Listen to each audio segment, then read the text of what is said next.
Hello viewers, எல்லோருக்கும் வணக்கம்.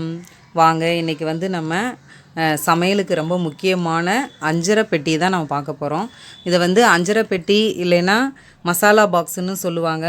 இது வந்து இப்போ நிறைய டிசைன்ஸ்லாம் வந்திருக்கு. இப்போ பிளாஸ்டிக்ஸ்லேயே வந்து நிறைய கலரில் வந்திருக்குது, சில்வர்லேயும் நிறைய டிசைனில் வந்திருக்குது, மர பாக்ஸ் கூட இருக்குது. இதில் வந்து 5 அறைகள், 7 அறைகள், 9 அறைகளை கொண்ட மசாலா பாக்ஸ் கூட இருக்குது. நம்ம வீட்டில் வந்து நம்மளுடைய சமையலுக்கு வந்து சுவையையும் மணத்தையும் நிறத்தையும் கொடுக்கறதே வந்து மெயினாக இந்த அஞ்சரை பெட்டின்னு தான் சொல்லலாம். ஏன்னா இதில் தான் நம்ம பொருளெல்லாம் வச்சுருக்கோம். அதனால் வந்து நம்ம சமையலுக்கு ரொம்பவே சுவையை கொடுக்கக்கூடிய பாக்ஸு இது தான். நான் பாருங்கள் 3 அஞ்சரை பெட்டி வச்சுருக்கேன். இது வந்து பிளாஸ்டிக்கில். இதில் என்னென்ன இருக்குதுன்னு உங்களுக்கு காமிக்கிறேன் பாருங்கள். இதில் வந்து நான்வெஜ் ஐட்டத்துக்கு பிரியாணி இந்த மாதிரி இதுக்கெல்லாம் செய்யக்கூடிய பொருட்கள் எல்லாமே. நடுவில் ஏலக்காய், பட்டை, மராட்டி மொக்கு, ஸ்டார் பூ இருக்குது, கிராம்பு, கல்பாசி, பிரிஞ்சி இலை இதெல்லாம் வைக்கிற இது வந்து இதில் போட்டு இதில் வச்சுருக்கேன். இது வந்து நம்ம சமைக்கும்போது எடுக்கிறதுக்கும் ஈஸியாக இருக்குது. இப்போ அடுத்தது சின்ன பாக்ஸாக இருக்குது. இந்த பாக்ஸில் பாருங்கள், இதில் வந்து நான் தனியாத்தூள் பாருங்கள், கொத்தமல்லி பவுடரில் தனியாக அந்த தனியா பவுடரு, இது வந்து கரம் மசாலா பவுடர், இது வந்து சீரக பவுடர், இது வந்து மிளகு பவுடர், இது வந்து தனி மிளகாத்தூள், இது வந்து சோம்பு பவுட்ரு. இது நடுவில் வந்து நான் சாட் மசாலா வச்சுருக்கேன். இப்போல்லாம் நம்ம செய்யக்கூடிய பொருளெல்லாம் வந்து சாட் மசாலா கொஞ்சம் கொஞ்சம் சேர்த்துனோம்னா நம்ம கடை டேஸ்ட்டுக்கு செய்யலாம். அதுக்காக சாட் மசாலா போட்டிருக்கேன். இந்த மசாலா பாக்ஸ் வந்து ரொம்பவே யூஸ்ஃபுல்லாக இருக்குது.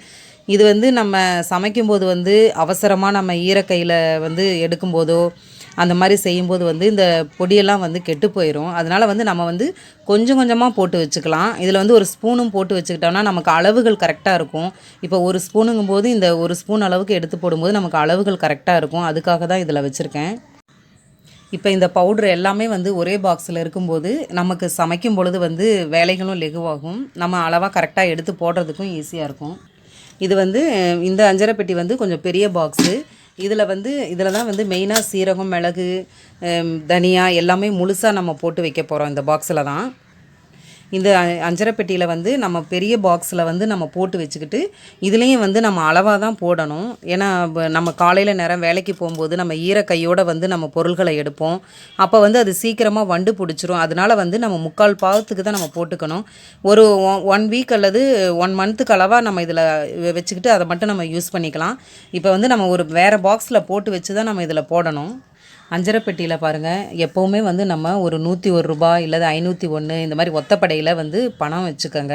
ஏன்னா நம்ம வந்து அந்த காலத்துலலாம் வந்து நம்ம வீட்டில் வந்து ஒரு சிரமமாக இருக்குதுன்னு சொல்லும்போது கூட நம்ம அம்மாவோ பாட்டி ஆகட்டும் அஞ்சரை பெட்டியிலேருந்து தான் நமக்கு பணத்தை எடுத்து கொடுப்பாங்க. ஏன்னா அஞ்சரை பெட்டி வந்து மகாலட்சுமி இருக்கக்கூடிய இடம்னு சொல்லுவாங்க. அதனால் வந்து நம்ம 101 ரூபா வச்சு கீழே வச்சுக்கலாம். இதில் வந்து முக்கியமாக வந்து சீரகம், மிளகு, வெந்தயம், கடுகு, கடலைப்பருப்பு, மஞ்சள் தூள் இதுதான் இந்த பாக்ஸில் நான் வைக்க போகிறேன். இப்போ பாருங்கள், இந்த அஞ்சரை பெட்டியில் வந்து நான் சீரகம், வெந்தயம், மிளகு, மஞ்சள் தூள், கடலைப்பருப்பு, சோம்பு, கடுகு இதுதான் போட்டிருக்கேன். கடுகில் வந்து நான் உளுந்து போடலை. ஏன்னா இது ராகு கேது தானியம். அதனால் வந்து தனியாக நான் கடுகு மட்டும் இதில் போட்டுட்டு உளுந்தை வந்து நான் தனியாக வச்சுருக்கேன். இது மஞ்சள் கலர் பருப்பு எல்லாமே ஐஸ்வர்யம்தான். மஞ்சள் பொடியும் இது. ஏன்னா மஞ்சள் பொடி ஐட்டங்கள் பாக்ஸில் வந்து நான் மஞ்சள் தூள் வைக்கலை. இதில் தான் வைக்கணும். இதில் வச்சா தான் அது சாஸ்திரப்படி இதில் வச்சா தான் வந்து ரொம்ப நல்லது. இந்த அஞ்சரை பெட்டி பாக்ஸில் வந்து நம்ம எதுவும் இந்த கட்டாத பில்லு, ஆணி, சாவி இந்த மாதிரி சம்மந்தப்பட்ட பொருள் எல்லாமே இதில் வைக்கக்கூடாது. இந்த அஞ்சரை பெட்டி வந்து மகாலட்சுமி இருக்கக்கூடிய இடம். அதனால் வந்து இந்த மசாலா பொருளெல்லாம் வந்து தீர எப்போவுமே வந்து நம்ம அதில் போட்டு வச்சுக்கணும். இந்த மாதிரி அஞ்சரை பாக்ஸ் வந்து நீங்களும் வாங்கிக்கங்க. இந்த வீடியோ வந்து உங்களுக்கு யூஸ்ஃபுல்லாக இருக்கும்னு நினைக்கிறேன். இந்த வீடியோ உங்களுக்கு பிடிச்சிருந்தா லைக் பண்ணுங்கள், ஷேர் பண்ணுங்கள், சப்ஸ்கிரைப் பண்ணுங்கள், கூடவே இருக்க பெல் பட்டன் அழுத்துங்க, கமெண்ட்ஸ் பண்ணுங்கள்.